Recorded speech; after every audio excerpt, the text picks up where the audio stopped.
کہ اسلام ایک پیشے کو ناپسند کرتا ہے اور وہ ہے مانگنے کا پیشہ، ہاتھ پھیلانے کا پیشہ، سوال کرنے کا پیشہ، اس کو ناپسند کیا ہے۔ باقی تو میرے حبیب پاک سید عالم صلی اللہ علیہ وسلم نے فرمایا اگر تو محنت کر کے روزی کماتا ہے تو پھر تو معمولی آدمی نہیں، پھر تو اللہ کا محبوب بن گیا ہے، پھر تو محبوب الہی ہو گیا ہے، پھر تو اللہ تبارک و تعالیٰ تجھ سے محبت فرماتا ہے۔ اگر تو محنت کرتا ہے، مشقت کرتا ہے، آگے بڑھتا ہے، روزگار کے لیے نکلتا ہے، پھر تو اللہ کا محبوب ہے۔ نبی کریم علیہ السلام نے مزدور کو جو سب سے بڑا درجہ عطا فرمایا، سب سے بڑا مقام عطا فرمایا، وہ یہ ہے، کسی صحابی نے پوچھا یا رسول اللہ صلی اللہ علیہ وسلم سب سے اچھا کھانا کون سا ہے؟ تو حضور نے فرمایا وہ کھانا جو بندہ اپنے دو ہاتھوں سے مزدوری کر کے کھاتا ہے، وہ کھانا سب سے اچھا ہے۔ فرمایا اللہ کے نبی حضرت داؤد علیہ السلام اپنے ہاتھوں سے مزدوری کرتے۔ اور پھر نبی کریم سید عالم صلی اللہ علیہ وسلم نے جو دین ہمیں عطا فرمایا، اس دین کو حضور نے کوئی پنڈتوں اور جوگیوں کا دین نہیں بنایا کہ تم بس غار کے اندر چلے جاؤ، اللہ اللہ کرو، میری طرف دیکھیے گا۔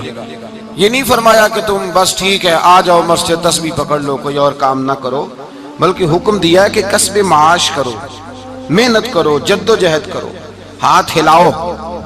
قرآن مجید فرقان حمید نے کہا وَجَعَلْنَا اللَّيْلَ لِبَاسًا، رات تمہاری پردہ پوشی کے لیے بنائی گئی ہے، رات تمہاری پردہ پوشی کے، وَجَعَلْنَا النَّهَارَ مَعَاشًا، اور فرمایا دن تمہارے رزق کمانے کے لیے بنایا گیا، جد و جہد کے لیے۔ حضرت عیسیٰ علیہ السلام کی ایک نوجوان سے ملاقات ہوئی تو فرمایا تو کیا کرتا ہے؟ کہنے لگا میں عبادت کرتا ہوں۔ تو فرمایا کھاتا کہاں سے ہے؟ کہنے لگا میرا بھائی کمائی کرتا ہے تو وہ مجھے اس میں سے حصہ دیتا ہے۔ تو آپ فرمانے لگے پھر تو عبادت گزار نہیں، تیرا وہ بھائی تجھ سے زیادہ عبادت گزار ہے، جو تیرے لیے یہ بندوبست کرتا ہے، جو تجھے یہ جد و جہد کر کے دیتا ہے، وہ تیرے لیے۔ حضرت عمر فاروق رضی اللہ تعالیٰ عنہ نے اپنے دور خلافت میں شوق دلایا صحابہ کو، محنت کرنے کا شوق۔ ہمارے معاشرے کے اندر لوگ دوسرے کی کمائی پر وقت گزارنا چاہتے ہیں، دوسرے کے مال پر نظر رکھتے ہیں، مجھے کچھ سسرال سے مل جائے، کچھ مجھے رشتہ داروں سے مل جائے، کچھ مجھے دوست احباب سے مل جائے، کچھ مجھے باقی جگہوں سے مل جائے۔ لوگ مختلف جگہوں پہ نظر رکھتے ہیں اور مختلف ہیلوں اور بہانوں کے ساتھ دوسرے کا مال ہڑپ کرنے کی کوشش کرتے ہیں۔ میرے حبیب کریم علیہ السلام نے توجہ دلائی صحابہ کو، مزاج عطا فرمایا۔ نبی پاک صلی اللہ تعالیٰ علیہ وآلہ وسلم نے ارشاد فرمایا، حضرت عمر کی بات کر رہا تھا، پہلے اس کو مکمل کروں، جناب عمر فاروق رضی اللہ تعالیٰ عنہ نے شوق دلایا صحابہ کو۔ تو ایک دن آپ گزر رہے تھے تو ایک صحابی وہ درخت لگا رہے تھے، اپنے ہاتھ سے درخت لگا رہے تھے۔ تو حضرت عمر فاروق رضی اللہ تعالیٰ عنہ نے دیکھا تو دیکھ کر فرمانے لگے تجھے مبارک ہو، تجھے، فرمایا اللہ تبارک و تعالیٰ تیری عزت بھی بڑھا دے گا اور تیری محتاجی بھی دور فرما دے گا، اس لیے کہ تو محنت کر رہا ہے، تو جد و جہد کر رہا ہے، تو اپنے ہاتھ سے کوشش کر رہا ہے، اللہ تبارک و تعالیٰ تیرا رزق بھی بڑھا دے گا اور اللہ تیری عزت میں بھی اضافہ کرے گا۔ نبی کریم علیہ السلام نے فرمایا عدل کرنے والے بادشاہ کے ساتھ جو آدمی جہاد کے لیے نکلے اس کا دین میں سب سے بڑا درجہ ہے، عدل کرنے والے حکمران کے ساتھ جو جہاد کے لیے نکلے اس کا سب سے بڑا درجہ ہے۔ فرمایا میرا وہ غلام جو صبح سے لے کر شام تک ایک دن رزق حلال کے لیے محنت کرتا ہے، فرمایا ایک پورا سال عدل کرنے والے بادشاہ کے ساتھ جہاد کرنے سے اللہ ایک دیہڑی لگانے والے مزدور کو زیادہ ثواب عطا فرمائے گا، اللہ اسے زیادہ اجر دے گا، اس لیے کہ وہ جد و جہد کر رہا ہے، وہ کوشش کر رہا ہے، میدان عمل میں نکلا ہوا ہے۔ مزدور کو ایک تو کاہلی بڑی ہے، ہر چوتھا نوجوان جس کو ہم دیکھتے ہیں اس کو پوچھتے تو کیا کرتا ہے، کہتا کاغذ جمع کرائے ہیں باہر جانے کے لیے، تو سالوں بیت گئے، بس وہ نہ کاغذ نکلے نہ صاحب باہر گئے۔ بھائی کوئی کام کر لیں تو کہتے ہیں میرے ابا جی کو 2-4 کروڑ روپیہ دے دیں گے تو کچھ کر لیں گے، اگر نہ دیا تو پھر دیکھیں گے دائیں بائیں۔ اور اس ظلم نے، اس زیادتی نے گناہ کے دروازے کھولے ہیں، لالچ کے دروازے کھولے ہیں، قتل کے دروازے کھولے ہیں۔ اس گناہ نے رشتے ناتے توڑ ڈالے.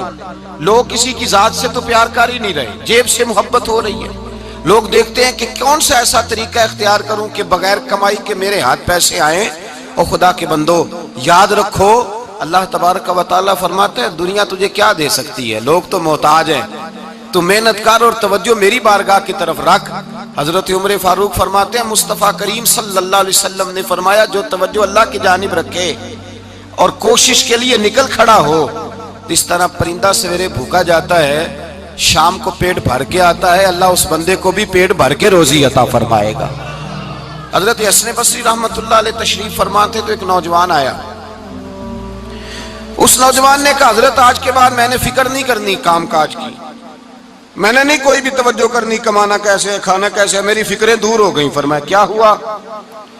کہنے لگا میں آج جنگل میں مزدوری ڈھونڈنے گیا تھا تو میں نے ایک عجیب انداز دیکھا ہے. ایک شیر نے شکار کیا, اس نے کچھ خود کھایا, کچھ اس نے بانٹا, کچھ تھوڑا سا شکار لے کے وہ گیا. پہاڑ کی چوٹی پر ایک لومڑی بیٹھی تھی, وہ لومڑی دونوں ٹانگوں سے معذور بھی تھی, آنکھوں سے اندھی بھی تھی. اس شیر نے جا کے اس کے منہ کے اندر وہ شکار ڈالا ہے اور لومڑی نے کھایا ہے. کہنے لگا جو رب اندھی اور لنگڑی لومڑی کو پہاڑ پر رزق دے سکتا ہے مجھے بھی دے دے گا, میں نے کوئی کام نہیں کرنا. تو حضرت حسن بصری رحمت اللہ علیہ فرمانے لگے کتنی چیزیں دیکھی تو نے, ایک شیر اور ایک لومڑی. فرمانے لگے تو نے لومڑی بننے کا پروگرام بنایا, شیر بننے کا کیوں نہیں بنایا؟ تو شیر بننا, خود بھی کھا دوسروں کو بھی کھلا, تو نے لومڑی بننے کا پروگرام بنایا ہے. مزدوروں گویا حضرت حسن بصری فرما رہے ہیں کہ مزدور لومڑی نہیں ہوتا, مزدور تو شیر ہوتا ہے. مزدور تو یہ تو شیر ہوتا ہے, شیر. اس کا مالک جو جس نے اس کو دیہڑی پہ رکھا ہے وہ بھی مزدور کی کمائی کھا رہا ہوتا ہے, وہ بھی مزدور کی. تو مزدور تو شیر ہے, انہیں سر جھکا کے نہیں جینا چاہیے, انہیں سر اٹھا کے جینا چاہیے.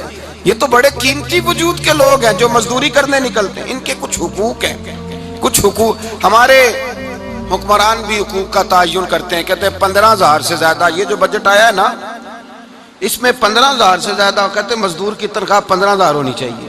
کتنی جی؟ 15,000 سے کون سا گھر چلتا ہے؟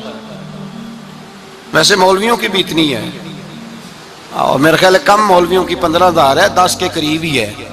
اور اس کو بھی کہتے ہیں کہ تو بڑا کھاتا ہے, ارادہ ہے عید کے بعد تجھے چھٹی کرا دی جائے, بڑے خرچے ہیں تیرے مولوی. 15,000 روپیہ تنخواہ مزدور کی, گزارا ہوتا ہے؟ آؤ میں تمہیں وہ اس بارگاہ پہ لے جاؤں جس نے سب کو شان عطا فرمائی ہے. حضرت ابوبکر صدیق رضی اللہ تعالیٰ عنہ خلیفۃ المسلمین بنے. خلیفہ بنے تو سویرے, جس رات خلیفہ بنے سویرے سر پہ ٹوکری رکھی, منڈی کی طرف جا رہے ہیں. حضرت عمر فاروق رضی اللہ تعالیٰ عنہ مولا علی شیر خدا کو کسی نے بتایا کہ وہ تمہارا خلیفہ تو جا رہا ہے مزدوری کرنے, وہ تو جا رہا ہے کمائی کرنے. حضرت علی شیر خدا مولا کائنات جناب فاروق اعظم دونوں نے رستے میں روکا. کہ ابو بکر کہاں جا رہے ہو؟ فرمانے لگے کام کرنے جا رہا ہوں, مزدوری کروں گا, منڈی میں جاؤں گا, تجارت کرتا تھا اس کو جاری رکھوں گا, بچوں کا پیٹ بھی تو پالنا ہے. اب تمہاری حکومت کے پیچھے بچے تو نہیں نا بھوکے مروا لینے, میں نے کچھ کرنا تو ہے. حضرت عمر کہنے لگے چلا آ کے بیٹھ, ہم صحابہ کو اکٹھا کرتے ہیں اور مال غنیمت سے تیرا وظیفہ لگاتے ہیں, آپ کو وظیفہ ملے گا ماہانہ. تو آپ بیٹھ کر کے مسجد میں تو ڈیوٹی کریں. بیٹھ گئے, مشاورت ہوئی تو حضرت ابوبکر صدیق رضی اللہ تعالیٰ عنہ سے پوچھنے لگے جناب بتلائیے آپ کا کتنا وظیفہ لگایا جائے؟ تو حضرت ابوبکر صدیق فرمانے لگے اتنا لگا دو جتنی ایک مزدور کی تنخواہ ہوتی ہے. تو ایک صحابی بول کے بڑے میٹھے اور دھیمے لہجے میں کہنے لگے ابو بکر اگر تیرا گزارا نہ ہوا تو, اگر تیرا گزارا نہ ہوا تو. حضرت ابوبکر صدیق فرمانے لگے اگر میرا گزارا نہ ہوا تو میں مزدوروں کی تنخواہوں میں اضافہ کر دوں گا, اگر مزدوروں کے گھر جلنے لگیں گے تو میرا بھی چلے گا, میں ان کی تنخواہیں بڑھاؤں گا صرف اپنی.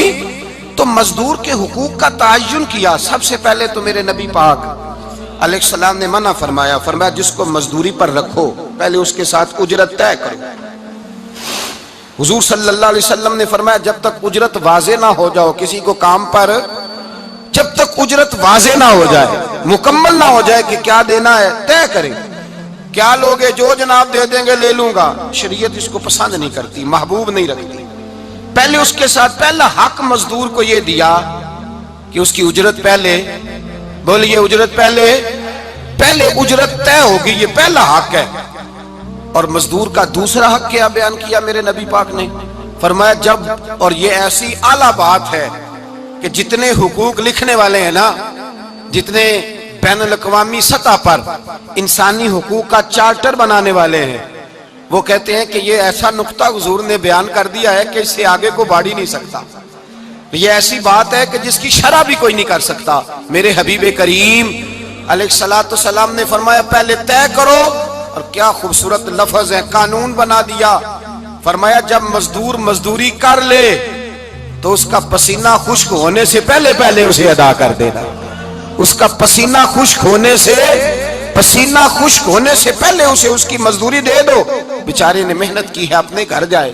یہ نہیں کہ اس نے مزدوری کیا تو تم نے کہا نہیں ادھر سے پینٹ صحیح نہیں ہوا، یہ تو لے جا 2000 اور پھر میں تیرا حساب کروں گا، ابھی ذرا میں چیک کرا لوں 2-4 لوگوں کو بلا کر کے، وہ فلاں جگہ سے نا ایک کونا خالی رہ گیا۔ اللہ سے ڈرنا چاہیے، اللہ سے ڈرنا چاہیے۔ اگر اللہ تبارک و تعالیٰ نے 2-1 آدمیوں کو ملازم آپ کا بنا دیا ہے تو پھر خیال ہونا چاہیے۔ ایک صحابی اپنے خادم غلام کو مار رہے تھے تو میرے نبی پاک تشریف لائے۔ فرمایا کیوں اسے مار رہا ہے؟ حضور غلطیاں بڑی کرتا ہے۔ تو نبی پاک نے فرمایا جتنا تجھے اس پر اختیار ہے نا، اس سے کہیں بڑھ کر میرے رب کو تیرے اوپر بڑا اختیار ہے۔ کہا حضور یہ بڑی غلطی کرتا ہے، میں آخر کتنا معاف کروں؟ تو حضور نے فرمایا اتنا معاف کر جتنا میرا رب تجھے معاف فرماتا ہے۔ پتہ ہے تیری صبح سے لے کر شام تک کتنی کوتاہیاں ہیں۔ درگزر کا حکم دیا۔ پہلا حق یہ دیا مزدوری طے کرو، دوسرا حق یہ دیا پسینہ خشک ہونے سے پہلے ادا کرو، تیسرا حق یہ دیا کہ اس سے درگزر کرو، غلطی ہو جائے تو درگزر کرو۔ تو یا رسول اللہ مزدوری کتنی دیں؟ میرے نبی پاک بخاری مسلم حضور سید عالم صلی اللہ علیہ وسلم نے فرمایا مزدور کا حق بیان کیا نبی پاک نے، اور ایک بات ارشاد فرمائی تو اس کے اندر کئی پہلو، ایک حدیث میں کئی پہلو بیان فرمائے۔ حبیب پاک نے فرمایا جیسا تم کھاتے ہو ویسا ہی اسے کھلانا۔ کوئی نہیں، آپ شاید سو رہے ہیں کچھ حضرات۔ جیسا خود کھاتے ہو ویسا ہی، بھئی بس ختم ہو گئی بات۔ اتنی بڑی بات کر دی سرکار نے۔ کبھی دیکھا ہے آپ نے کہ مزدور کو ایسے کھلایا جا رہا ہو جیسا مالک کھا رہے ہیں؟ حضور نے فرمایا بھئی مزدوروں کا حق یہ ہے کہ جیسا تم نے کھانا ہے ویسا اسے کھلانا ہے، اور فرمایا جیسا تم نے پہننا ہے ویسا اسے پہنانا ہے۔ اور پھر میرے حبیب کریم علیہ الصلوۃ والسلام نے ارشاد فرمایا اس کی ہمت سے بڑھ کر تم اس پر بوجھ نہیں ڈال سکتے، جتنا کام وہ کر نہیں سکتا اتنا تم اسے دے نہیں سکتے۔ اور فرمایا اگر اتنا کام دینا ہے جو اس کی ہمت سے زیادہ ہے تو میں اس کے مالک کو کہتا ہوں وہ بھی اٹھ کے مزدور کے ساتھ کام پہ لگ جائے، اٹھے اس کے ساتھ کام میں شریک ہو جائے۔ مزدوری کا بھی تعین فرمایا، اور پھر اس کو کام کس مقدار کا دینا ہے، مزدور کو کس قدر زیادہ اس پر بوجھ ڈالا جائے گا، یہ بھی مصطفیٰ کریم نے بیان فرمایا۔ فرمایا جو لا یکلف اللہ نفسا الا وسعها، اللہ بھی تم پر وہ بوجھ نہیں ڈالتا جو تم اٹھا نہیں سکتے، تو کسی مزدور کو تم ایسا کام نہیں بتاؤ گے۔ حضرت عثمان غنی رضی اللہ تعالیٰ عنہ ایک دن حضرت عمر فاروق سے کہنے لگے عمر بس کر دے یار، تیرے بعد بھی تو لوگوں نے خلیفہ بننا ہے، کیسے کوئی تیرے رستے پہ چلے گا؟ تو حضرت عثمان غنی سے جناب عمر کہنے لگے کیا ہو گیا؟ آپ فرمانے لگے کل میں دیکھ رہا تھا کہ لوگ باغ میں مزدوری کر رہے تھے اور آپ امیر المومنین ہو کے ان کا ہاتھ بٹا رہے تھے، ہاتھ بٹا رہے تھے۔ تو حضرت عمر کہنے لگے بوڑھے تھے، بیمار تھے، مزدوری کر رہے تھے تو پسینہ بہہ رہا تھا، کیا ہو گیا اگر تھوڑا سا میں نے ساتھ دے دیا؟ حضرت جناب سیدنا فاروق اعظم یہ لفظ کہتے ہوئے رو پڑے۔ آپ فرمانے لگے میں کسی بادشاہ کا شہزادہ نہیں، میں بھی اسی باپ کا بیٹا ہوں جو اونٹ چرا کے گزارا کیا کرتا تھا۔ میں نے آگے بڑھ کے لوگ حیثیت بھول جاتے ہیں، اپنی حیثیت بھول جاتے ہیں۔ اللہ تبارک و تعالیٰ جب کچھ عطا کرتا ہے ان کا رویہ اپنے ماتحتوں کے ساتھ اتنا سخت اور جابرانہ آمرانہ ہو جاتا ہے، اس قدر زیادہ ان کے لب و لہجے میں کڑواہٹ آ جاتی ہے، اس قدر زیادہ ان کی طبیعتوں کے اندر سختی اور غرور بھر جاتا ہے کہ وہ احساس ہی نہیں کرتے کہ جو سامنے بیٹھا ہے وہ بڑا ایک دکھی انسان ہے اور وہ تکلیف میں ہے، وہ آزمائش میں اپنے آپ کو مبتلا سمجھ رہا ہے۔ حضرت ابو ذر غفاری رضی اللہ تعالیٰ عنہ فرماتے ہیں میں اپنے ماتحتوں کے حق میں بڑا سخت تھا، سخت تھی میری طبیعت، میرے غلاموں کی جرت ہی نہیں تھی کہ وہ میرے سامنے گفتگو کر سکیں اور ٹھہر بھی سکیں۔ فرماتے ہیں جس دن میں کلمہ پڑھنے گیا، جس دن میں حضور کی بارگاہ میں، تو میں نے کہا حضور کوئی خاص نصیحت؟ تو نبی پاک نے فرمایا میری نصیحت تیرے لیے یہ ہے کہ جیسا تو نے کھانا ہے ویسا ہی غلام کو کھلانا ہے، جیسا تو نے پہننا ہے ویسا ہی غلام کو پہنانا ہے۔ حضرت ابو ذر کہتے ہیں جو میرے اندر کمی تھی وہی میرے نبی نے نصیحت کر دی، جو میرے اندر کوتاہی تھی وہی غیب جاننے والے رسول نے بتلا دی۔ فرماتے ہیں میں گھر گیا، جب میں جاتا تھا تو ملازموں کا سانس خشک ہو جاتا تھا، وہ کانپنے ہانپنے لگتے تھے کہ جانے اب یہ کیا کرے گا۔ حضرت ابو ذر غفاری فرماتے ہیں میں گیا، ایک شخص سے میں نے کہا کھانا پکاؤ، کھانا پکایا، دسترخوان پہ لگایا اور اپنے سارے ملازموں کو کہا آؤ یار میرے ساتھ بیٹھ کے روٹی کھاؤ، آؤ سارے میرے ساتھ بیٹھ کے کھانا کھاؤ۔ فرماتے ہیں انہوں نے کھانا کھایا، پھر میں ان کو بازار لے گیا، جیسے کپڑے میں پہنتا تھا ویسے ہی میں نے ان کے لیے بھی خریدے۔ فرماتے ہیں میرے غلام کہنے لگے آقا خیر تو ہے نا، خیریت تو ہے نا، کیا ہوا، مزاج مبارک تو ٹھیک ہے، کیا ہو گیا؟ اور یہ جو ہم فضا کو اتنا خوبصورت دیکھ رہے ہیں اور یہ جو ہم اتنی پیاری ریم جھم برستی دیکھ رہے ہیں، یہ جاری رہے گی یا ایک دن کی ہے؟ تو حضرت ابو ذر غفاری رو پڑے، کہنے لگے اب تمہیں ابو ذر غفاری بدلا ہوا ملے گا، اس لیے کہ اب میں وہ نہیں رہا، اب میں رسول اللہ کا کلمہ پڑھ کے غلام مصطفیٰ بن گیا ہوں، اب میں بدل گیا ہوں، میری طبیعت بدل گئی۔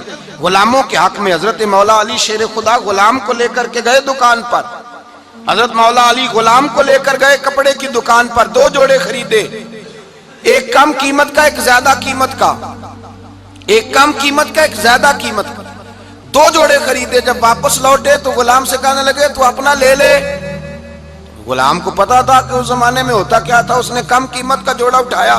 حضرت علی فرمانے لگے عجیب آدمی ہے، یہ تو تیرا نہیں، یہ تو میرا ہے۔ اس نے کہا حضور کس طرح سے؟ آپ فرمانے لگے تیرے لیے قیمتی جوڑا اس لیے خریدا ہے کہ تو جوان ہے، اور میں نے اپنے لیے اس لیے چھوٹا خریدا ہے کہ میں تو اب بوڑھا ہو گیا ہوں، مجھے تو حاجت نہیں۔ کہنے لگا حضور بوڑھے اور جوان کا مطلب نہیں، آپ علی ہیں، من کنت مولا فہذا علی، علی مولا، علی مولا، آپ چونکہ مولا علی ہیں اور آپ امیر المومنین ہیں، لہذا آپ نے تخت پر بیٹھنا ہے، آپ نے سلطنت کو چلانا ہے، آپ پہنیے۔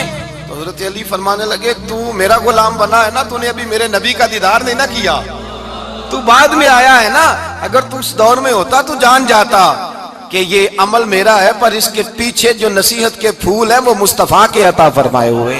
تو بھائی یاد رکھیں نبی کریم سید عالم صلی اللہ تعالی علیہ وآلہ وسلم نے تعین فرمایا مزدور کے حقوق کا، تعین کیا۔ حضرت حکیم بن حزام کہتے ہیں میں حضور کی بارگاہ میں بیٹھا تھا تو نبی پاک صلی اللہ علیہ وسلم سے میں نے کہا یا رسول اللہ آپ کو کون سا آدمی پسند ہے، کون سا محنت کرنے والا پسند ہے؟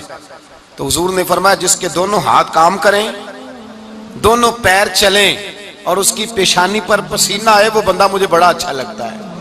جس کی پسینہ آئے، آج لوگ مزدوری نہیں کرتے، دائیں بائیں دیکھتے ہیں، لوگ اپنے اندر وہ توانائی، وہ غیرت، وہ خودداری پیدا نہیں کرتے۔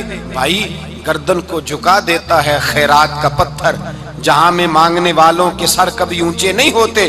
اور ایک بار کہنے لگے غیرت ہے بڑی چیز جہاں نے تگ و دو میں، پہناتی ہے یہ فقر کو تاج سردارا۔